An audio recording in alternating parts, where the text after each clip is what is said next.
Welcome. Today's story begins inside a juvenile correctional facility where psychiatrists noticed something troubling. Many delinquents couldn't cut a paper cake into equal slices. This simple task wasn't about cake. It revealed a deeper problem. These teenagers lacked spatial recognition and basic problem-solving skills that most people take for granted. What kind of environment raises children who can't cut a cake? And how does that lead to crime? That's the central question raised in Koji Miyaguchi's eye-opening book. As a child psychiatrist, Miyaguchi worked in a medical juvenile training school, a facility for youth who committed serious crimes and needed psychiatric support. What he found was shocking. Many of these youth weren't malicious. They simply lacked the cognitive ability to reflect on their actions or understand social consequences. These are the so-called pre-reflection children, kids who can't feel remorse or consider the victim's pain because their brains haven't developed the capacity to do so. Many had undiagnosed mild intellectual disabilities or borderline intelligence. Their conditions were too subtle to be recognized by teachers or parents. Because they didn't meet the threshold for formal disability support, they were often labeled as troublemakers rather than children in need of help. By the time they reached the juvenile system, it was often too late. Years of academic failure and social rejection had already shaped their path to delinquency.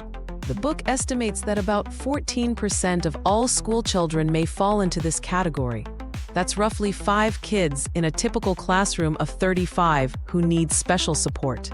Despite growing awareness around ADHD and autism, many teachers still lack training to spot or understand borderline intellectual functioning.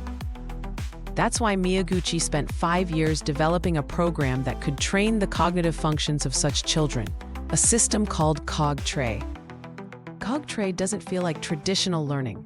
It uses games and puzzles to improve memory, attention, reasoning, and language comprehension, without shame or frustration. This method is crucial because many of these kids have been wounded by school experiences. Traditional drills only remind them of failure.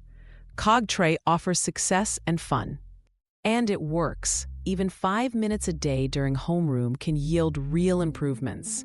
It's a small investment that can change the course of a child's life. Why is this important?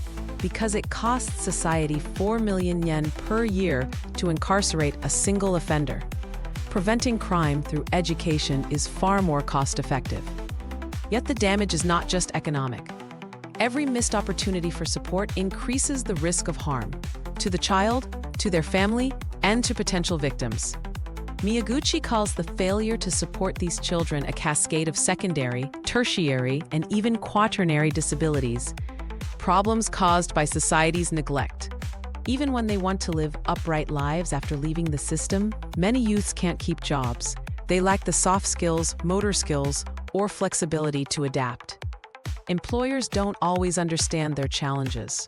Frustration and scolding drive them away.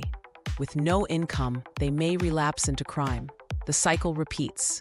And then there are the chilling cases, crimes that seem senseless or bizarre until we realize the perpetrator lacked foresight or cause-effect reasoning due to cognitive deficits.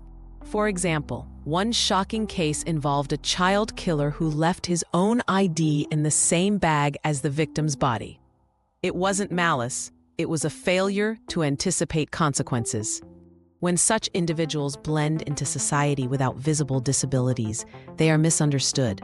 They seem normal until a crisis exposes the cracks.